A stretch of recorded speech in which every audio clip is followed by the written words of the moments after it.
c'est la question de la mobilité, qui est une compétence métropolitaine. Pour l'instant, puisque dans quelques jours, le 7 avril prochain, la présidente Martine Vassal va laisser sa place. Elle n'est pas candidate à sa succession, elle l'a annoncé le soir du second tour, après ses 5 et quelques pourcents. Il y aura donc un nouveau président de la métropole. Je dis parce qu'il n'y a qu'un candidat, il est favori parce qu'il est tout seul, et en plus il est soutenu et par la maire d'Aix-en-Provence, qui est plutôt de son bord politique, et par le maire Benoît Payan, qui n'est pas de son bord politique. Mais ils ont une certaine idée de la métropole en commun, et Nicolas Isnard, le candidat à cette présidence maire de Salon de Provence, était hier à votre place sur ce plateau. Il a réaffirmé ce que voulait dire pour lui cette métropole des maires. La métropole, personne n'en voulait. Moi, le premier, on a forcé 6 agglos qui fonctionnaient bien à se marier ensemble. Mais aujourd'hui, peut-être que les dysfonctionnements qui ont été constatés par les uns et par les autres, et par mes collègues maires notamment, eh bien, amènent les maires à prendre leurs responsabilités pour réorienter la métropole vers ce que nous souhaitons tous, les maires. Et quand je dis tous, je pense vraiment tous. Les 92, c'est-à-dire une métropole des maires. La métropole doit aider les maires à réussir leur politique publique. C'est ce que nous attendons tous de la métropole. Et moi, je veux être celui qui, modestement, porte cet étendard, porte ce message. Est-ce que c'est un message qui vous plaît, Hervé Manchon, et qui change des années passées ? Oui, voilà, pour changer, il n'y a pas photo. Moi, je crois que entamer une volonté de mandature avec modestie, c'est très bien aussi, parce que la tâche est immense. Et puis, le fait déjà que ce soit un maire qui candidate, est-ce que ça change quelque chose ? Le fait que ce soit un maire, ça change quelque chose, puisque lui-même a vécu à Salon les incohérences que nous vivions à Marseille lorsque la métropole était trop politisée et qu'elle servait d'outil de blocage pour planter des drapeaux de droite ou des drapeaux de gauche à certains endroits. Donc à Salon de Provence comme à Marseille, il y a eu des endroits où la métropole a pris des voiries, a fait des stationnements sans concerter les citoyens, où les maires ont vu arriver une impossibilité de faire se garer leurs habitants, ont subi eux aussi des reproches qui finalement auraient dû être destinés à Martine Vassal. Bon voilà, et donc ça c'est quelque chose qui doit s'arrêter. Et donc c'est la fin des chicayas et c'est plutôt gagnant-gagnant. Omar. Bon, je ne connaissais pas Nicolas Isnard. J'en entends parler en bien depuis des années. J'ai écouté très attentivement hier, parce que moi, je suis comme tous les Marseillais, j'ai envie que ça bouge, j'ai envie que ça change, j'ai envie que quand devant chez moi, c'est sale, qu'on me dise pas c'est l'un, c'est l'autre. Déjà, c'est un gars, quand tu vois un gars, moi je connais des gens qui habitent à Salon, ils sont très contents de ce qu'il fait à Salon. Quand il est élu à 74% avec une vague RN, c'est que moi, je ne suis pas salonnais, donc je ne connais pas, mais c'est que déjà, tu fais le boulot. C'est un mec qui est né de là-bas, qui connaît là-bas. Bon, il a l'accent, mais ça, s'il n'y a pas le fond derrière, ça ne sert à rien. Le fait qu'il fasse consensus, c'est aussi bien à droite qu'à gauche. Voilà, ça, j'allais y venir. Il arrive à avoir d'un côté Benoît Payan, Marie Joissin, des Sophie. maires qui ont été... Sophie. Pardon, ça c'est la fille, c'est la mère. Des maires quand même comme le maire d'Alexandre Doriol de la Ciotat, lui de Plan de Cuc, etc. Il fait l'unanimité. Alors il est seul, pourquoi ? Parce que tout le monde, il a pris son bâton de pèlerin, il est allé voir tout le monde, et il a raison. Quand il dit par exemple au niveau de Marseille, parce qu'on est des Marseillais, tu veux gérer tes déchets, gère-les. La RTM, tu veux gérer, mais il a raison. Alors sur la RTM, justement, tu vas gérer la mer, tu vas gérer par exemple, je sais pas moi, la bibliothèque de Venelle, la piscine de la Roque d'Anteron qui je crois est fermée. Non, il n'y a pas mieux que les élus locaux qui connaissent parfaitement leur territoire et leurs difficultés pour gérer. Et en même temps, quand nous, concitoyens, on voudra demander des comptes, là on ne nous dira pas c'est la métropole, c'est Pierre.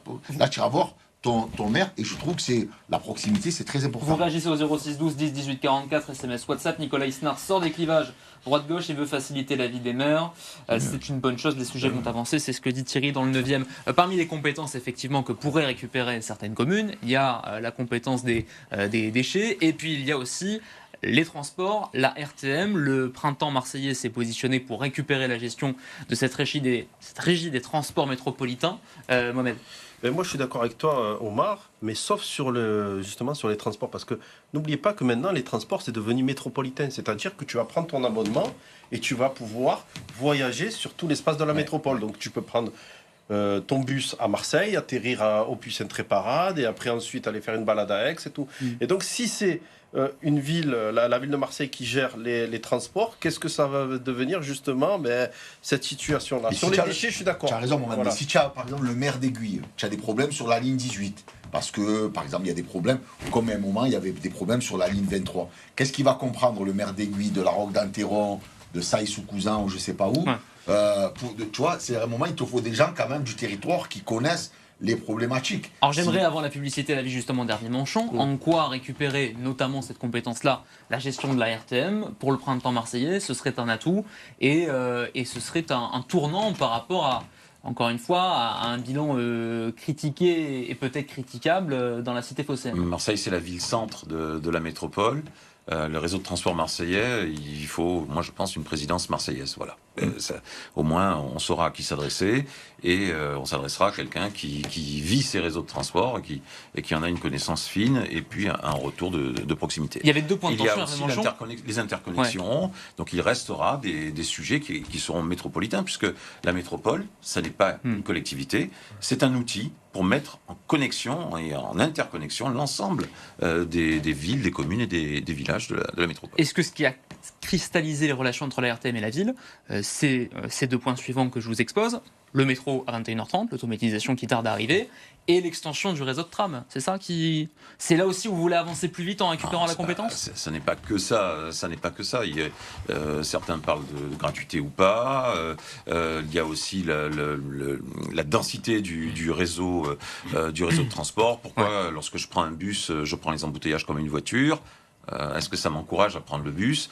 Certains modèles qui sont tellement vieillots que quand on rentre dedans, où on transpire, où on est gelé, on est esquiché. Des bus qui passaient toutes les 47 minutes, ça vous décourage de prendre le bus. Il y a ces questions-là aussi quand même. Des faux BHNS qui s'arrêtent au feu rouge, qui sont dans des secteurs où ils n'ont pas leur voie en site propre. Bref, ça décourage les Marseillais de prendre les transports en commun alors qu'ils se languissent de faire des économies sur leurs frais d'essence et leurs frais de voiture et de se reporter sur le transport. Rapidement, Rudy, on envoie la pub. Rapidement, moi je pense que le traitement des déchets, effectivement, je pense que ça doit être une compétence qui doit être donnée à la ville.